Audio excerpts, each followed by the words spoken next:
வணக்கம். கும்பராசி ஆவணி மாத ராசி பலன்கள். கும்பராசிக்காரர்களுக்கு ஆவணி மாதத்தில் கிரகங்கள் தரக்கூடிய பலன்கள் அதிகப்படியான அலைச்சலும் கடின உழைப்பும் உங்களுக்கு மன கஷ்டத்தை கொடுக்கும். காரணம், உபகிரகங்களால் உங்களுக்கு நற்பலன்கள் இருந்தாலும் ராஜகிரகங்கள் என்று சொல்லக்கூடிய குரு, சனி, ராகு, கேதுக்கள் தருகின்ற பலனாகப்பட்டது கடினமான உழைப்பும் மன சஞ்சலமும் நிம்மதியில்லாத ஒவ்வொரு நாளும் மனக்குழப்பத்துடன் வாழக்கூடிய சூழ்நிலையில் கும்பராசிக்காரர்களுக்கு மாத பலன்கள் என்பது மாதந்தோறும் ஒவ்வொரு ராசிகளில் அமரக்கூடிய கிரகங்களை வைத்து சொல்லுவது. அந்த வகையில் நற்பலன்களாக இருந்தாலும் பெரிதளவு வெற்றி என்பது குறைந்தே காணப்படும். காரணம், 7.5 சனியில் ஜென்ம சனி மிகவும் பொல்லாதது. எது செய்தாலும் உங்களுக்கு கஷ்ட நஷ்டங்களும் மன நிம்மதி அற்ற ஒரு சூழ்நிலையாகவே இருக்கும். ஜென்மத்தில் சனி சஞ்சாரம் செய்யும்போது ராகு கேதுக்கள், ராகு பகவான் ஓரளவுக்கு நற்பலன்களை செய்தாலும் 8ஆம் இட கேது நற்பலன்களை தடுப்பார். வாழ்க்கையில் நிம்மதியற்ற பல வகையான இன்னல்களை சந்திக்க வைப்பார்.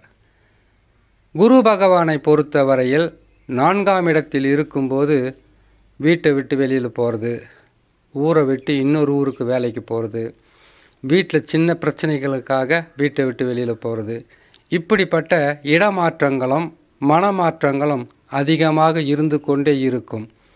இந்த 4 கிரகங்களும் உங்களுக்கு நல்ல நிலையில் அமரும்போது பல வகையான சிறப்பான பலன்களாக இருக்கும். கும்பராசிக்காரர்கள் இந்த ராஜகிரகங்கள் பயிற்சி காலங்கள் வரையில் கொஞ்சம் பொறுமையாக இருக்க வேண்டும். பொறுமை, நிதானம் உங்களுக்கு மிகவும் முக்கியம். அதை கடைப்பிடித்தால் பாதகம் இருக்காது. இம்மாதத்தில் கிரகங்கள் தரக்கூடிய பலன்களை பற்றி பார்ப்பதற்கு முன்பதாக சந்திராஷ்டம தினங்களை பார்க்கலாம். சந்திரன் 8ஆம் இடத்தில் சஞ்சாரம் செய்யக்கூடிய நாட்கள் சந்திராஷ்டம நாட்கள்.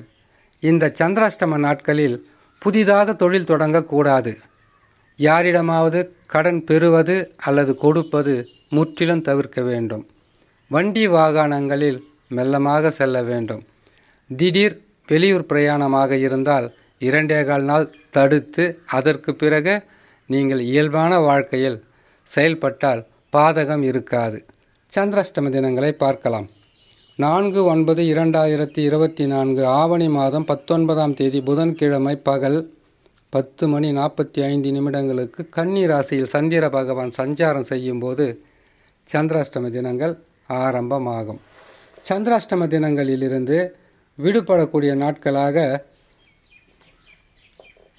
8/9/2024 ஆவணி மாதம் 21ஆம் தேதி வெள்ளிக்கிழமை இரவு 10:26 துலாம் ராசியில் சந்திர பகவான் சஞ்சாரம் செய்யும்போது சந்திராஷ்டம தினங்களிலிருந்து விடுபடக்கூடிய நாட்களாக இருக்கும். இம்மாதத்தில் கிரகங்கள் தரக்கூடிய பலன்களை பார்க்கலாம்.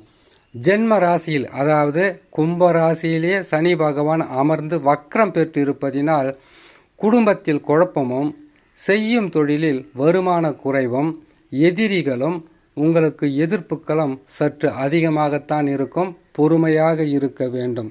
ஒரு சிலருக்கு சனி பகவான் வக்ரம் பெற்றவுடன் திடீர் அதிர்ஷ்டங்களும் லாபங்களும் கூட இருக்கும். காரணம், இப்பொழுது இருக்கக்கூடிய கிரக அமைப்புகள் அல்ல, உங்களுடைய சொந்த ஜாதகத்தில் நடந்து கொண்டிருக்கக்கூடிய தசாவாகத்தான் இருக்குமே தவிர மற்றபடி இந்த கிரக அமைப்புகள் இத்தகையான பலன்களை மட்டும் தரும்.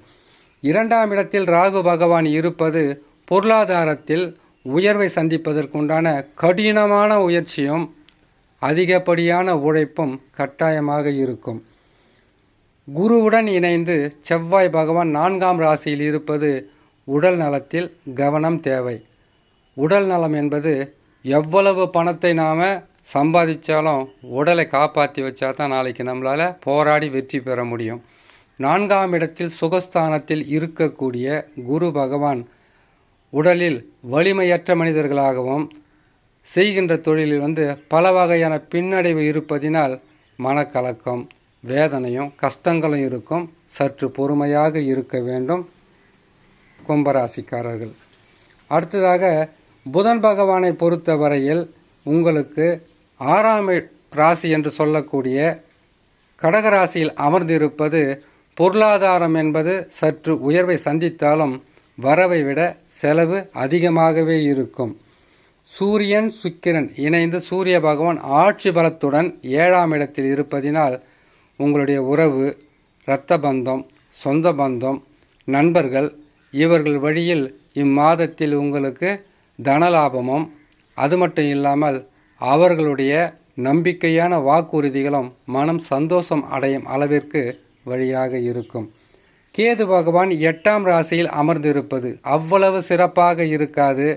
கலகம், பொருட்கள் திருடு போவது, ஏமாற்றங்களை சந்திப்பது, தேவையில்லாத குழப்பங்களுக்கு ஆளாவது, தூக்கம் இல்லாமல் போவது, மன நிம்மதியற்ற சூழ்நிலையாக இருக்கும். இதற்கு பரிகாரமாக குலதெய்வ வழிபாடு செய்யலாம். அப்படி இல்லை என்றால் நவகிரக சாந்தி செய்வது உங்களுக்கு மிகப்பெரிய ஒரு நற்பலன்களை தரும் என்று சொல்லி இன்னொரு நல்ல பதிவில் உங்களை நான் சந்திக்கிறேன். நன்றி, வணக்கம்.